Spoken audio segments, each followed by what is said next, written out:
Di ko alam pero maybe it comes with age. Mas na-appreciate ko yung mga gifts na merong ibig sabihin kaysa sa mamahaling bagay. Pero okay lang, iregalo niyo pa rin ako ng mamahaling bagay kung gusto niyo. Pero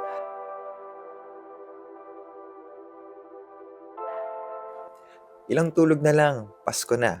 And yes, this is the pinakamagastos season of them all. Matik na yan. Gastos sa handa, gastos sa gifts, gastos sa reunion, na baka may ikaw pa yung maghanda, ikaw pa mag-ayos. And gastos kasi ang dami-daming sale. And ang pinaka malala is gastos kasi I deserve this and I've worked for how many months. Pero alam mo ba, there's no law, there's no rule, policy, or even a memo na kailangan maging magastos ang Pasko para maging masaya ito. Walang batas na dapat attendan mo lahat ng reunion, gatherings, parties, and wala rin namang memo na kailangan mong regaluhan lahat ng tao sa buhay mo. And maybe, or baka ko lang to may something off this season, this year's Christmas. Hindi same ang ambience, hindi same ang feels compared on the previous years. Maybe because ito yung nangyari sa Cebu, nangyari yung mga baha, nangyari yung flood control issues, nangyaring lindol. And dahil ang daming naging ganap recently, parang heavy i-celebrate ang Christmas ngayong Pasko. Or maybe ako lang yan. So hi guys, welcome back to the Brewing a Better You, a podcast about self-growth, life lessons, realities of life in your 30s, shared by someone navigating life in his 30s blindly because at the end of the day, you don't need to have it all figured out. So this is episode 21, and let's talk about how we can still celebrate Christmas on a budget na hindi ka madadrain, na hindi ka mauubusan ng peace of mind pagdating ng next year or pagtapos ng festivities. Na pwede pa rin palang maging masaya, maging memorable, maging meaningful ang Pasko even if you're on a budget. So bakit nga ba? Bakit nga ba nakaka-pressure ang Christmas bonus when you're in your 30s? So here are 4 things I think why. Number 1 is expectations. Kasi ikaw na ngayon ang magbibigay, ikaw na ngayon ang magreregalo. Hindi na ikaw yung binibigyan compared nung bata-bata pa tayo. And then number 2 is social pressure na dapat magmukha kang generous. And paulit-ulit nga natin sinasabi sa podcast na ito na people think, the society thinks that at 30s, dapat alam mo na yung direction mo sa buhay. Okay ka na sa career mo, okay na sa finances mo, okay ka na sa business. Pero, yun nga, naka-pressure lalo yung ganong thinking, ganong expectations. Number 3 is, deserve ko ito. Kasi nakapagod naman talaga mag-work at this age kasi most often than not, you're in a vital role or maybe in a middle management. So, ibig sabihin, may boss ka na sa taas, kailangan pa alagayan na sa baba. So, sino mag-alaga sa'yo? Merong expectations binababa sa'yo from the upper management, pero kailangan mo rin alagaan yung mental health and yung capacity ng mga tao mo sa baba. So, sino mag-aalaga ng health mo? Diba? So, dahil deserve mo ito, dahil you've been working for almost 1 year, you're already handling a team or maybe a difficult client, naisip mo tuloy, syempre, I deserve something. I deserve to be rewarded. Lalo na if ang dami mong pinagdaanan ngayon taon sa personal life mo. For your family, for your health, for your kung ano man. So, dapat, I deserve to be rewarded. And lastly, bakit nga ba naka-pressure ang Christmas bonus when you're 30s is dahil meron kang 13th month, meron kang bonus.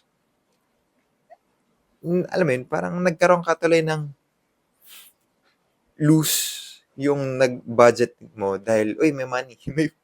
It's not free money, as mentioned on the previous episode. Meron kang pera, may opportunity money ka, pero if hindi mo to napaghandaan, you'll spend it very loosely. Pero take note that your love for your loved ones is not measured or doesn't equate on the amount or on the price of the gift that you'll give to them. Kasi may ibang purpose talaga siya.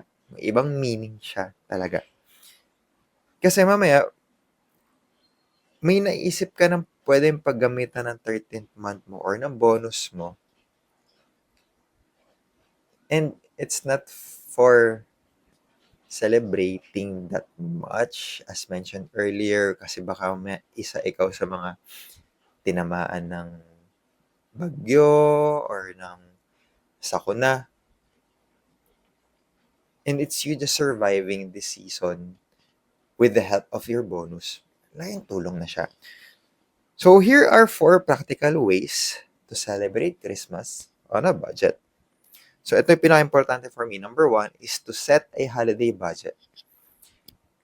Maglagay ka ng gusto mong gastusin this season. And ang kinaganda nito dahil alam mo ngayon yung in-expect mong bonus, hindi ka bulag, hindi bago sa'yo kung magkano yung darating sa'yong pera.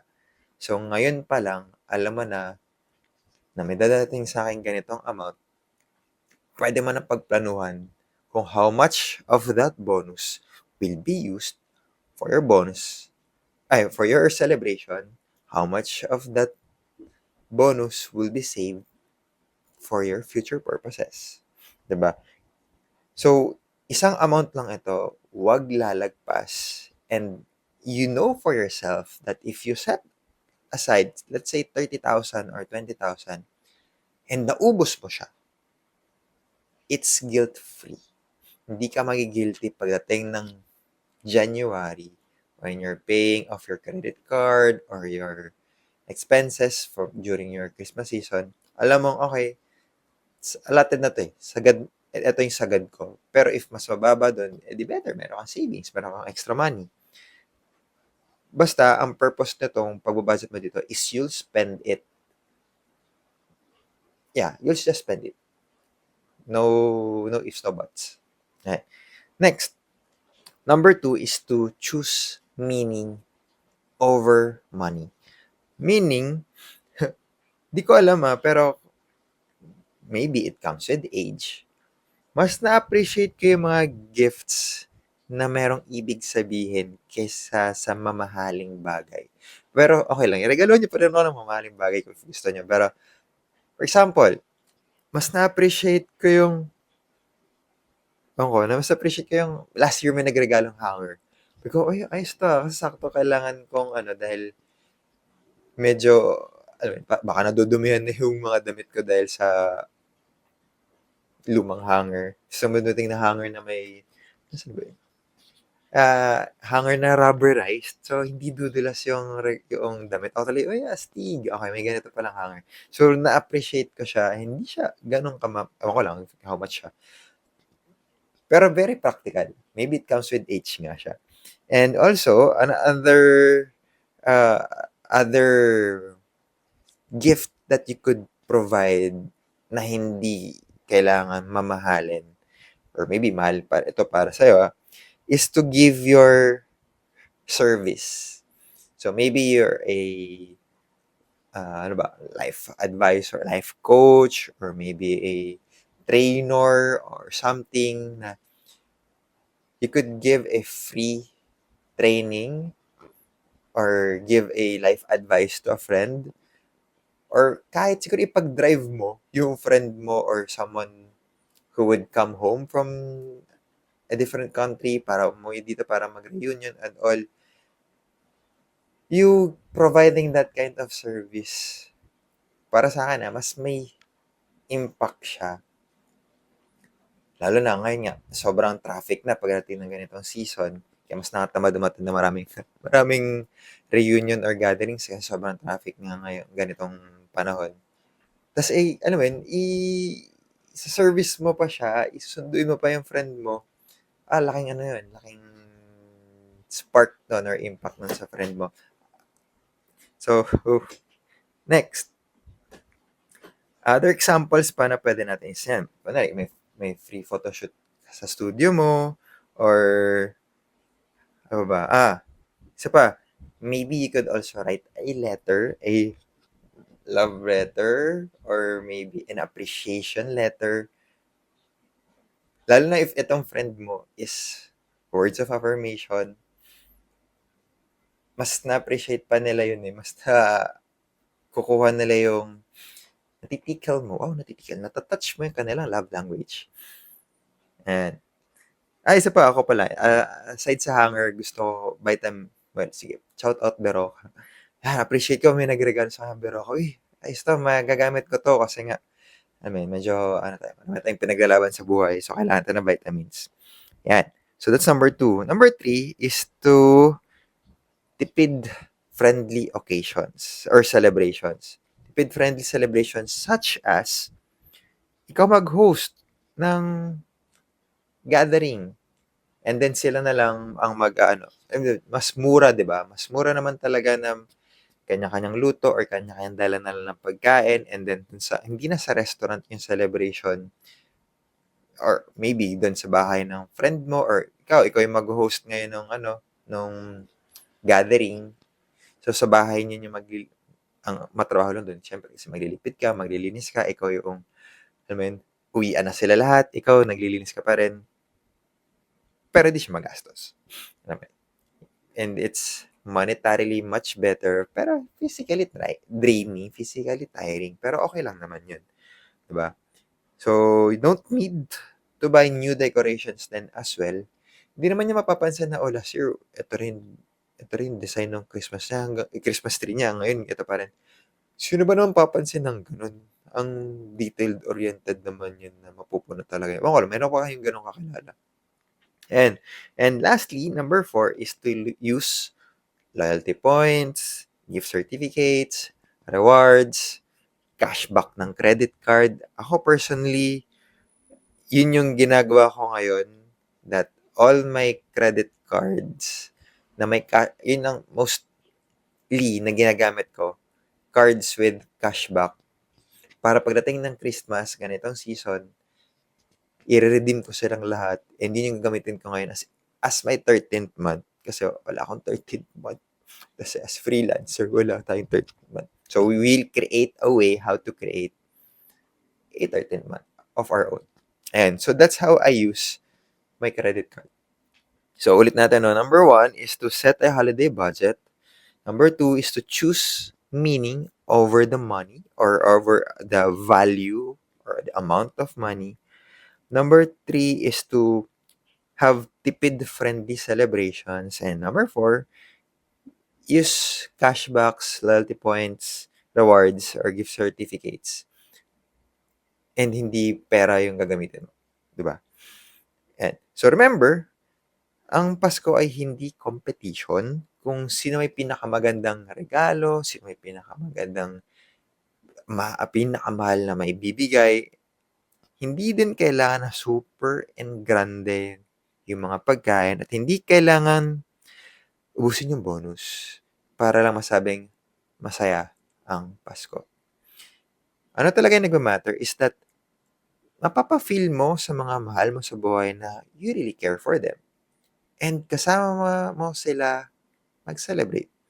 Be present. And talaga yun eh. Be present. Hindi yung once a year na nga lang itong celebration na to, once a year na nga lang, or every other year na umuwi yung kasama mo sa bahay, dahil OFW, tapos naka-phone ka pa rin, hindi ka pa rin nakikihalubilo. So, be present. So, this year, try something different. Magbigay ka lang ng kung ano yung talagang kaya mo, kung ano lang yung bukal sa loob mo. Basta it's out of love. It's not about obligation. Para gagastos ka na hindi ka magigilty. lalo na by the time na billing na ng credit card, dun nagkakaroon ng remorse na, "Hala, ba't ko 'to binili? Ba't ko 'to ano, hindi ko 'to kailangan," and all. So, nagkakaroon ka tuloy ng remorse na after all the festivities and activities. And ang pinaka-best na maibibigay mo sa mga mahal mo sa buhay is for you to have a healthier, more peaceful, and more financially stable self. And that's more about your well-being. And once okay ka dun, you'll be more present. You'll be more available, not just about the money, pero mas ma-enjoy mo yung time with your family, with your friends, with your loved ones. Ayun lang. So, hopefully, you won't be guilty after this Christmas, after these festivities. Hopefully, mas ma-enjoy mo with more intention ang Pasko mo ngayon, knowing all of this stuff. Para ready ka ngayon pagdating ng January na it's something new, na mas naging matured ka as a 30 something. And then you could repeat and improve it on the next season, on the next Christmas. Ayun lang. So that's our episode for today. If you like this episode, click the subscribe button if you're in YouTube, and click the follow button if you're in Spotify. If you think someone would benefit as well dito sa podcast episode natin na to, tag nyo sila, share nyo tong episode na ito para at least mas marami tayong ma-reach out na before pa maubos yung 13th month is meron na silang naalat or naalatan na nila tayo ng maayos. Ayun lang. So, see you on our next episode.